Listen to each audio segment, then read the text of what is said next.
अस्सलाम वालेकुम। उम्मीद करती हूँ कि आप लोग खैरियत से होंगे। तो आज ये हमारी वीडियो का जो टॉपिक है वो है मॉर्फीम। जैसे कि प्रीवियस वीडियोस में हम डिस्कस कर चुके हैं कि मॉर्फीम मॉर्फोलॉजी का एक स्मॉलेस्ट यूनिट है। तो इस वीडियो में हम देखेंगे कि मॉर्फीम की डेफिनेशन, उसकी एग्जांपल्स, थोड़ी सी एक्सप्लेनेशन और साथ में हम देखेंगे कि मॉर्फीम की कौन कौन सी टाइप्स हैं। तो सबसे पहले हम देखते हैं definition. The smallest or minimum unit that have a meaning and that cannot further subdivided is called morpheme. कि मॉर्फीम एक ऐसा मिनिमम यूनिट है, मीनिंगफुल मिनिमम यूनिट, जो कि फर्दर सब डिवाइड नहीं किया जा सकता। अब इसकी एग्जांपल में दिया हुआ है solve, salt, sworn, sawing.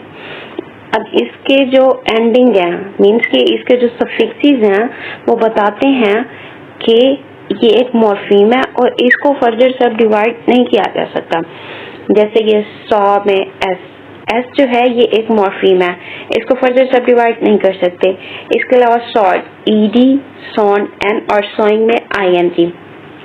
Further इसकी एग्जांपल दी हुई है कि इंग्लिश प्लूरल मॉर्फीम जो एस है इसको हम एक्सप्रेस कर सकते हैं 3 डिफरेंट वे से और इसकी 3 फोनेमिक फॉर्म्स होती हैं। अब फर्दर उसकी एग्जांपल्स दी हुई हैं वॉचेस, फिशेस एंड बुशेस। तो नेक्स्ट हम देखेंगे कि मॉर्फ क्या होता है और एलोमॉर्फ्स क्या होते हैं। मॉर्फ जो होता है ये फॉर्मल यूनिट होता है जिसकी एक फिजिकल शेप होती है। सिंपल वर्डिंग में हम ये कह सकते हैं कि एक मॉर्फीम में अगर एक से ज्यादा मॉर्फीम्स पाए जाते हैं तो वो होंगे उसके morphs. When a morpheme is represented by a segment, that segment is a morph. कि एक मॉर्फीम में अगर उसके सेगमेंट्स पाए जाते हैं, जिस तरह से एग्जांपल दी गई है कि कैट, कैट्स, इसकी जो प्लूरल फॉर्म है वो है कैट्स। इसके साथ जो एस ऐड किया गया है वो एक मॉर्फ है। मॉर्फ की एक एग्जांपल है। Formal unit of meaning with physical shape is called morph. अब इसकी नेक्स्ट एग्जांपल ये है कि आसिम्स कैट, इसमें भी एपोस्ट्रोफी एस जो यूज किया गया है वो भी एक मॉर्फ की एग्जांपल है। तो सिंपली मॉर्फीम का एक अलग से सेगमेंट होता है जो कि सिंगल सेगमेंट होता है। अब एलोमॉर्फ्स, मॉर्फ है सिंगल सेगमेंट, जबकि एलोमॉर्फ्स हैं इफ देयर आर 2 और मोर मॉर्फ्स इन अ मॉर्फीम कॉल्ड एलोमॉर्फ्स। अगर एक मॉर्फीम में उसके 3 से 4 सेगमेंट्स दिए गए हैं तो वो उसके होंगे एलोमॉर्फ्स, लेकिन अगर एक दिया गया है तो वो उसका है मॉर्फ। अब एग्जांपल दी गई है अनहैप्पीनेस की, इसमें अन और ये नेस ये मॉर्फ्स हैं और ये हैप्पी ये एक मॉर्फीम है और ये उसके एलोमॉर्फ्स दिए हुए हैं। अगर होता है हैप्पीनेस, इसमें जो नेस है वो एक मॉर्फ की एग्जांपल है, जबकि ये दोनों अन नेस ये एलोमॉर्फ्स हैं उसके, क्योंकि एक मॉर्फीम में उसके एक से ज्यादा मॉर्फ्स हैं। तो नेक्स्ट हम देखेंगे काइंड्स ऑफ मॉर्फीम। मॉर्फीम की कौन सी काइंड्स हैं? मॉर्फीम की 2 काइंड्स हैं, फ्री मॉर्फीम, बॉन्ड मॉर्फीम। जैसे कि इनके नाम से ही जाहिर हो रहा है कि फ्री मॉर्फीम ऐसे मॉर्फीम्स होते हैं जो अकेले अपना मीनिंग कन्वे कर सकते हैं। Morphemes that have their own meaning freely called free morpheme. Means के ऐसे मॉर्फीम्स जो अपना मीनिंग खुद कन्वे कर देते हैं, उनको अपना मीनिंग कन्वे करने के लिए किसी और मॉर्फीम की जरूरत नहीं होती। इसकी एग्जांपल मैं आपको आगे जाके दूंगी। तो नेक्स्ट हम देखते हैं बाउंड मॉर्फीम, ये उसके अपोजिट है। फ्री मॉर्फीम फ्रीली अपना मीनिंग कन्वे करते हैं, जबकि बाउंड मॉर्फीम ये ऐसे मॉर्फीम्स होते हैं जिनको अपना मीनिंग कन्वे करने के लिए फ्री मॉर्फीम की जरूरत होती है। जैसे कि इसकी डेफिनेशन में दिया गया है कि morphemes that don't convey their own meaning and need free morpheme to convey their meaning fully, कि उनको अपना मीनिंग कन्वे करने के लिए फ्री मॉर्फीम की नीड होती है। तो ऐसे मॉर्फीम्स बाउंड मॉर्फीम्स कहलाते हैं। फ्री मॉर्फीम जो कि फ्रीली अपना मीनिंग कन्वे कर सकते हैं without the help of other morphemes, जबकि बाउंड मॉर्फीम्स जो होते हैं इनको दूसरे मॉर्फीम्स की हेल्प चाहिए होती है अपना मीनिंग कन्वे करने के लिए। अब इसकी एग्जांपल दी हुई है अनहैप्पीनेस, इसमें अन और ये नेस ये है बाउंड मॉर्फीम। अन ये कोई मीनिंग कन्वे नहीं करता जब तक इसके साथ रूट वर्ड ना हो। रूट वर्ड क्या होता है? जिसका अपना एक मीनिंग होता है, जिस तरह से हैप्पी ये एक फ्री मॉर्फीम है और इसको हम रूट वर्ड भी बोलते हैं। Root word, basic word, base word, free morpheme. इसके अलावा नेस और एन ये बाउंड मॉर्फीम्स हैं क्योंकि ये अपना मीनिंग कन्वे नहीं करते। तो नेक्स्ट हम देखेंगे कि फ्री मॉर्फीम्स की कौन सी टाइप्स हैं और बाउंड मॉर्फीम की कौन सी टाइप्स हैं। Kinds of free morpheme. Free morpheme की दो काइंड्स हैं, लेक्सिकल और ओपन मॉर्फीम, और सेकंड वन है फंक्शनल क्लोज्ड ग्रामेटिकल मॉर्फीम्स।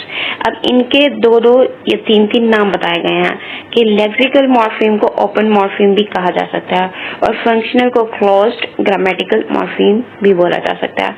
अब हम देखेंगे कि लेक्सिकल या ओपन मॉर्फीम की डेफिनेशन क्या है और ये कौन से होते हैं।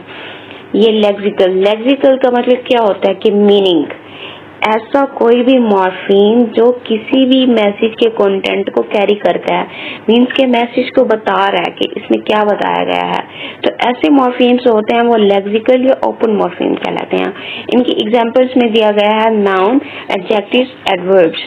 मीन्स के नाउन में से कोई भी ऐसी चीज हो सकती है जिस तरह से बॉय, ये एक मीनिंग कन्वे कर रहा है कि एक लड़का, और उसके अलावा वाइट ये एक एडजेक्टिव है, किसी भी नाउन या प्रोनाउन के बारे में बता रहा है।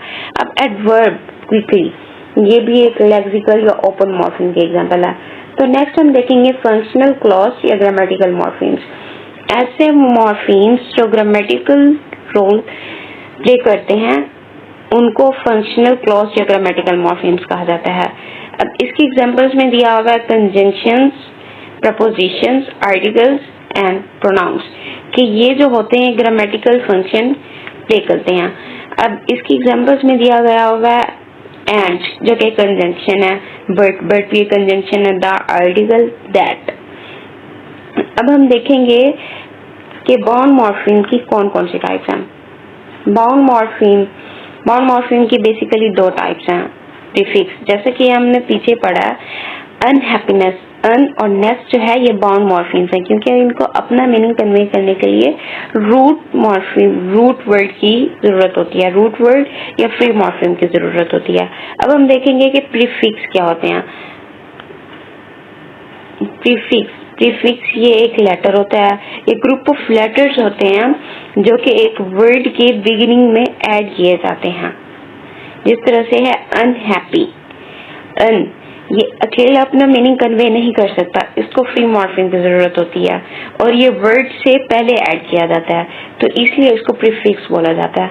और नेक्स्ट जो है सफिक्स ये उसके उलट है। प्रीफिक्स वर्ड के स्टार्ट में ऐड किया जाता है, सफिक्स जो होता है ये वर्ड के एंड में यूज किया जाता है। A letter, a group of letters added at the end of the word. तो ये हो गई kinds of bound morpheme. Bound morpheme की बेसिकली दो टाइप्स है, प्रीफिक्स, सफिक्स। प्रीफिक्स जो होता है वो वर्ड से पहले ऐड किया जाता है और सफिक्स जो होता है वो फ्री मॉर्फीम के बाद ऐड किया जाता है। अब बाउंड मॉर्फीम जो है वो डेरिवेशनल भी हो सकता है और इनफ्लेक्शनल भी हो सकता है। तो अब हम देखेंगे डेरिवेशनल मॉर्फीम्स क्या होते हैं और इनफ्लेक्शनल मॉर्फीम क्या होते हैं। जैसे कि हम लोग पहले पढ़ चुके हैं कि डेरिवेशनल मॉर्फीम ऐसे मॉर्फीम्स होते हैं जिनसे न्यू वर्ड्स ड्राइव किए जा सकते हैं।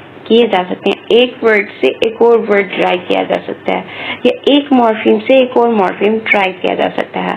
The creation of new words from other words are base words called derivational morpheme. अब इसकी एग्जांपल्स दी गई हैं, लेजीनेस, एम्प्लॉयमेंट, रिव्यू।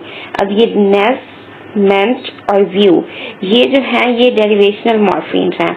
इनसे ये सब फिक्सेस हैं जो कि रूट वर्ड में ऐड किए गए हैं और उनसे न्यू मॉर्फीम्स ड्राइव किए गए हैं। अब इसके अलावा डेरिवेशनल मॉर्फीम्स जो होते हैं वो क्लास मेंटेनिंग भी हो सकते हैं और क्लास चेंजिंग भी हो सकते हैं। अब क्लास मेंटेनिंग और क्लास चेंजिंग क्या होते हैं। Class maintaining parts of speech में noun, pronoun, verb, adverb, adjectives ये होती हैं वर्ड्स की क्लासेस। अब इस तरह से क्लास मेंटेनिंग ये है कि इस तरह से एक न्यू वर्ड क्रिएट करना कि वर्ड की क्लास चेंज ना हो, तो उसको हम बोलते हैं क्लास मेंटेनिंग डेरिवेशनल मॉर्फीम्स। कि ऐसी डेरिवेशन जिसमें एक वर्ड की क्लास मेंटेन रहती है, चेंज नहीं होती, वो क्लास मेंटेनिंग डेरिवेशनल मॉर्फीम्स कहलाते हैं। इसके अलावा क्लास चेंजिंग डेरिवेशनल मॉर्फीम्स, जैसे इनका नेम है क्लास चेंजिंग, कि ये वर्ड्स की क्लासेस को चेंज कर देती हैं। अब इनकी एग्जांपल दी गई हैं, जैसे कि हुड ये एक नाउन है और ये एक न्यू वर्ड ड्राइव करता है इससे, जो कि नाउन ही है, इससे क्लास चेंज नहीं होती, जैसे बॉयहुड और चाइल्डहुड। और क्लास चेंजिंग ये है कि ये एक वर्ड की क्लास को चेंज कर देती है, जिस तरह से टीच ये बन जाता है टीचर, टीच जो कि एक वर्ब है और ये बन जाता है नाउन।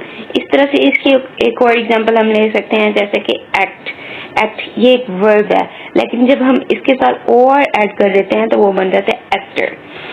तो नेक्स्ट एग्जांपल इसकी है ब्यूटी जो कि एक एब्स्ट्रैक्ट नाउन है। अगर इसके साथ एक सफिक्स फुल ऐड कर दिया जाए तो वो एक एब्स्ट्रैक्ट नाउन जो है वो एक एडजेक्टिव बन जाता है। मीन्स के यहाँ पर वर्ड्स की क्लासेस चेंज हो रही हैं। तो डेरिवेशनल मॉर्फीम्स क्लास मेंटेनिंग भी हो सकते हैं, क्लास चेंजिंग भी हो सकते हैं।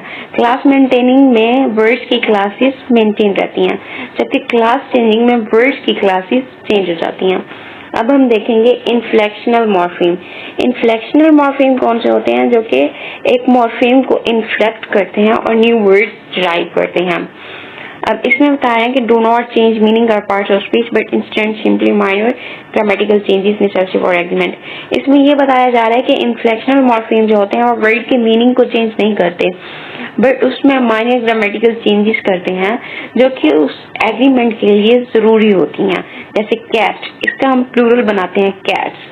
अब इस तरह से नेक्स्ट एग्जांपल लीजिए कूल और है कूलर।